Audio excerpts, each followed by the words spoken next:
All right, the Dolphins have been making move after move, big moves, small moves. Greer has been wheeling and dealing as he retools and resets the Miami Dolphins roster for this critical 2022 season.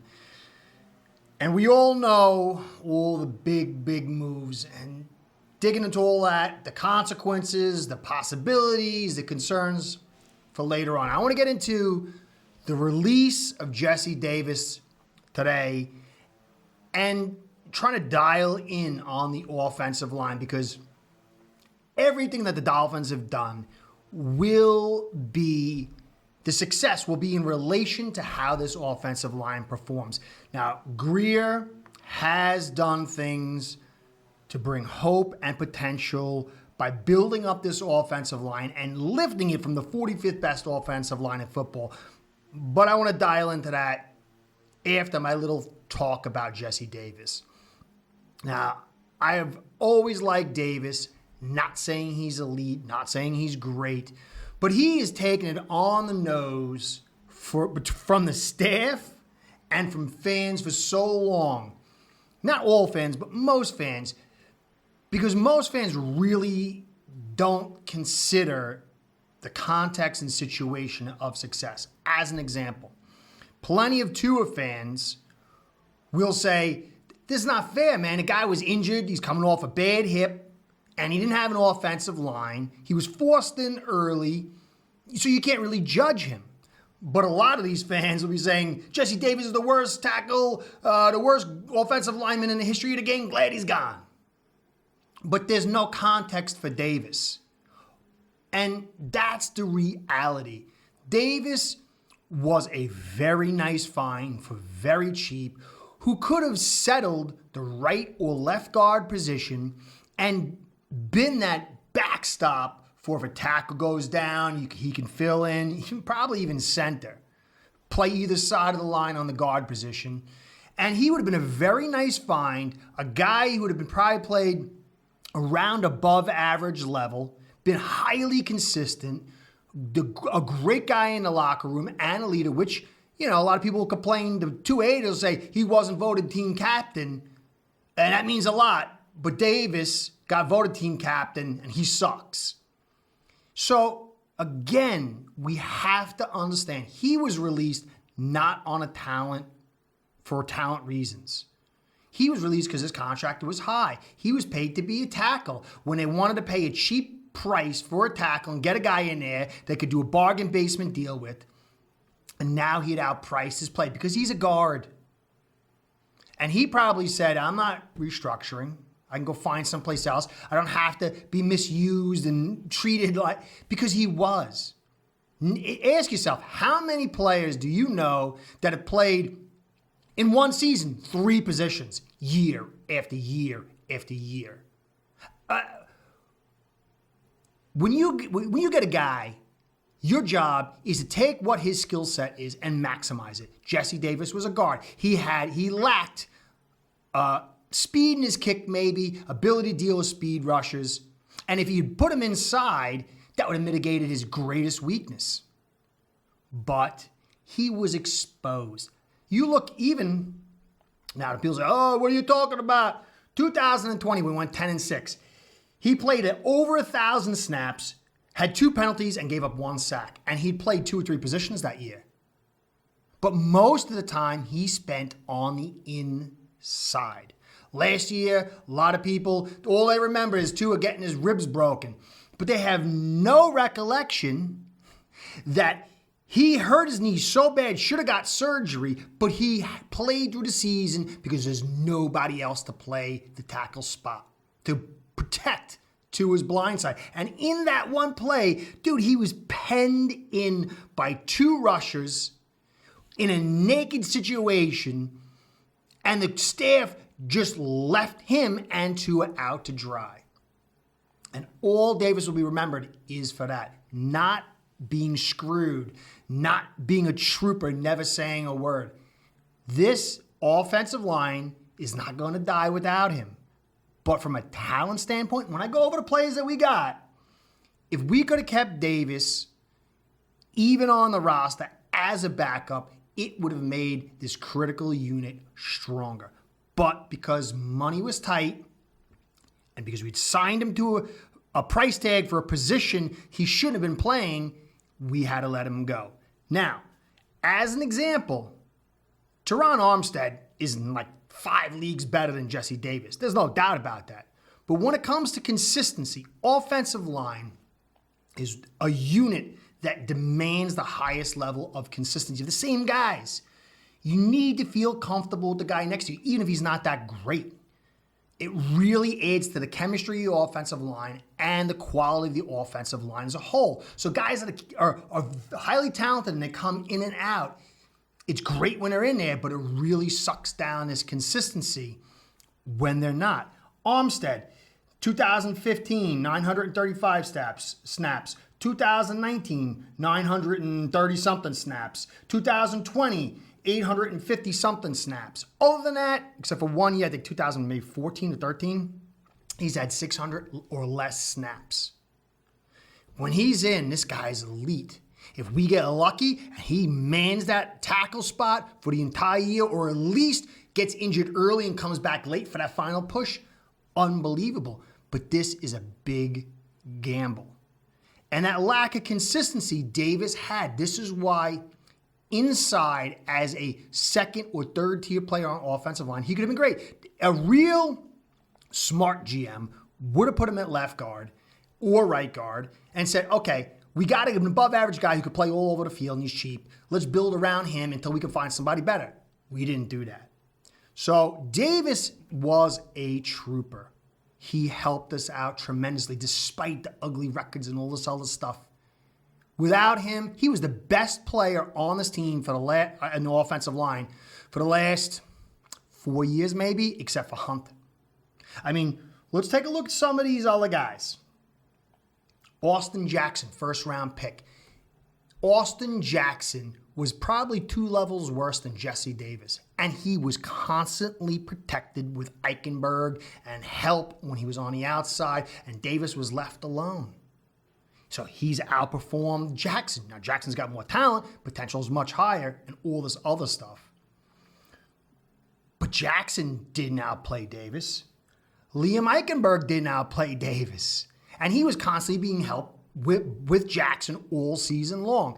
Now, I do think Eichenberg will steady himself. He's been, if you look at the Dolphins, if you look at their roster and you'll look at the stats, like, what position they're playing, what their weight is, and you compare it to the year before, you can garner some useful information.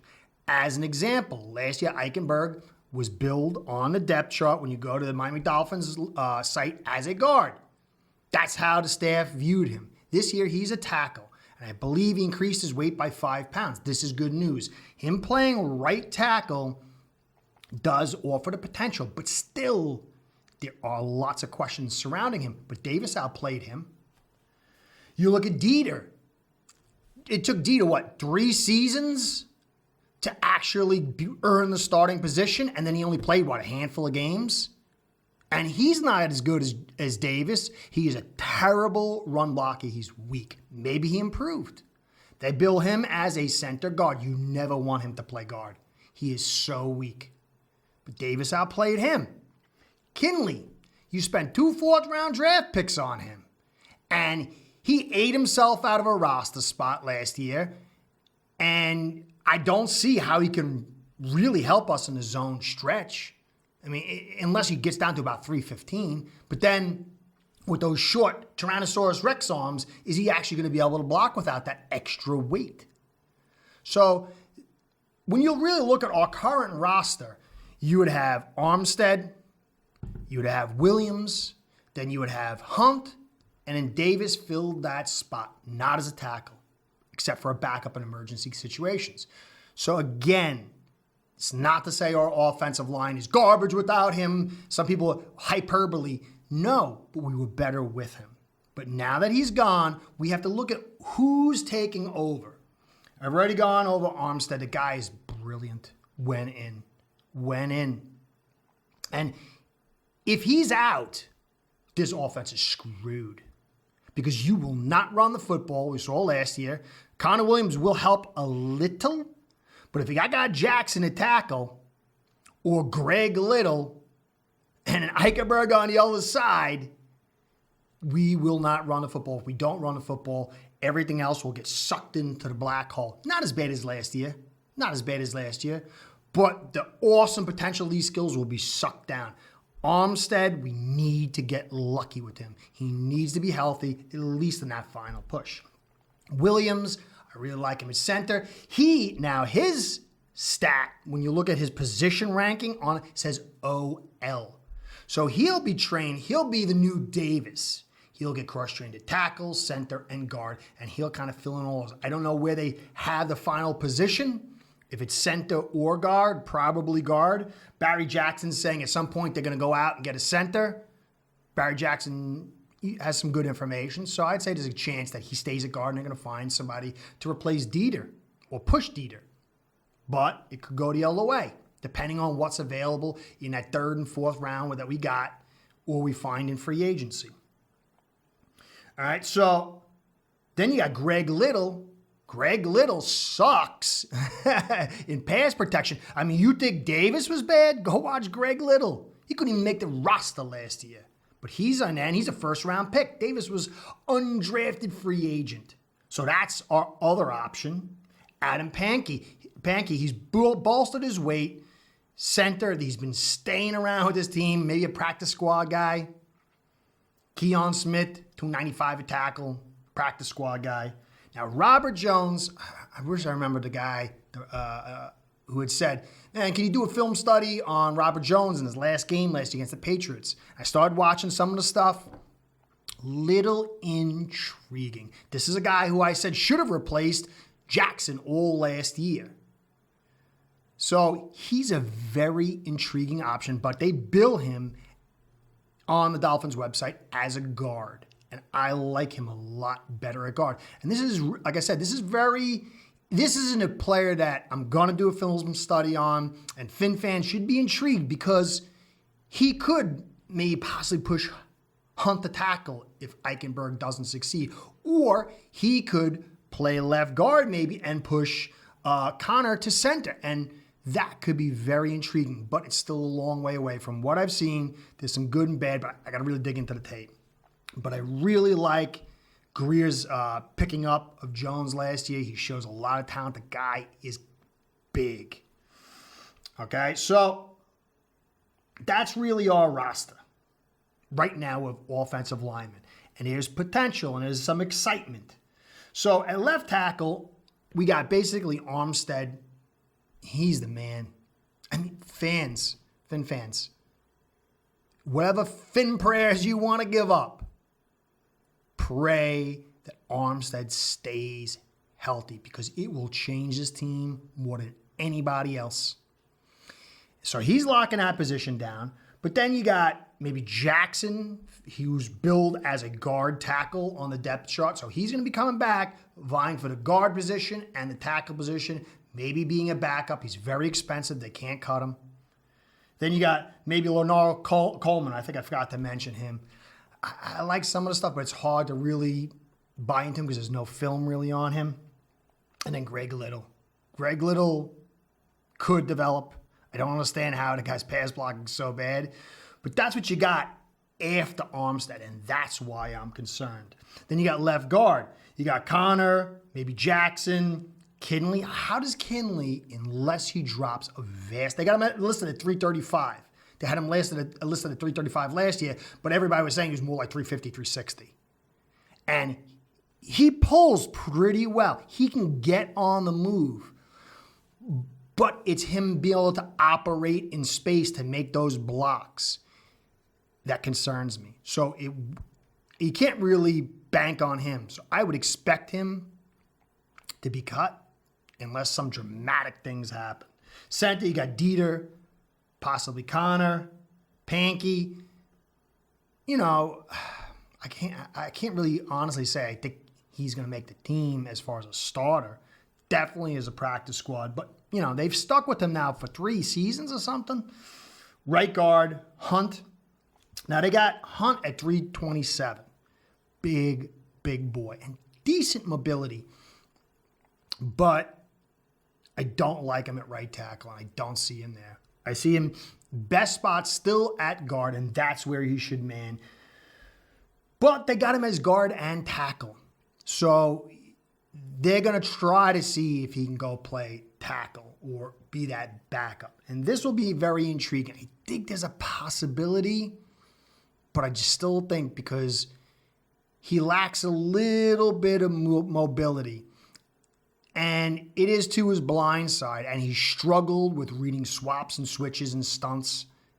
And you really don't want the tackle to, you saw what happened with Davis last year. He didn't miss the block. He couldn't pick it up. Anyway, then they got Jones at guard. So maybe Jones is in that vying for that spot too. And I really think there's potential for that. But let me do the film study before I put my foot in the ground. Then right tackle, Eichenberg is listed as a tackle. I'm expecting him to start at right tackle. Not saying he'll earn it, but I don't see anybody taking the spot from him unless he totally screws up and they move Hunt outside. Then maybe Coleman, but again, is very difficult. So you can see right here, there's a lot of potential and possibility, but there's also heavy rolls of the dice to make this a little bit of a long shot. Where Davis, at least if he was on the roster, you'd be like, all right, he can come and fill in. He could play any position. It would have still, because you only got to carry what, 8? 8 or 9 at most. Probably 8. The best teams when they got a real tight, awesome offensive line like the Patriots sometimes did when Skarnecki was in there, they would carry like 7.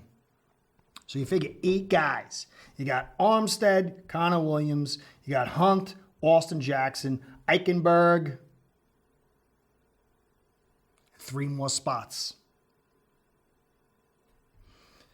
So you need more consistency over here. And again, it goes to how critical Armstead's health is.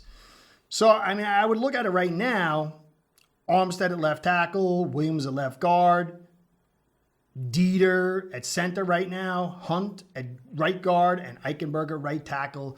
So I'm assuming that they'll find a free agent, maybe a vet on a low free agent call, pickup or trade if Dieter flops, or picking up a guard center in that 3rd or 4th round. But this offensive line is the go juice. And there is a sense of promise and insecurity. And don't fix your eyes on Tua. Don't fix your eyes on the defense. Don't fix your eyes on all these pretty toys in the skill position spot. This offense will only go as far as the offensive line carries it and Armstead's health. And Armstead's health is a massive domino that alters this offensive line, which creates the possibilities of high-level success. And if he stays healthy in most of the season, especially at that tail end, the push towards the end of the season, I expect this team to have quality success. What's the height of that success? We'll see. But these are the 2 keys. Davis was a good player for us who was misused. Fans should have respect for him because the players sure did. And every coach that was in here sure did. Because he was a trooper who took the dirtiest job on the offensive line year in and year out with a smile, without a word. He had to go, though, because of cap reasons. But this offensive line needs a little more certainty, a little more boost.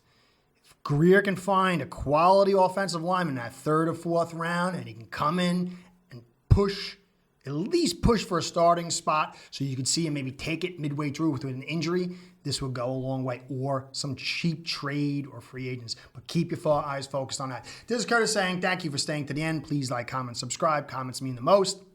I'm getting to all the comments of the last 2 podcasts. There's been a lot of comments.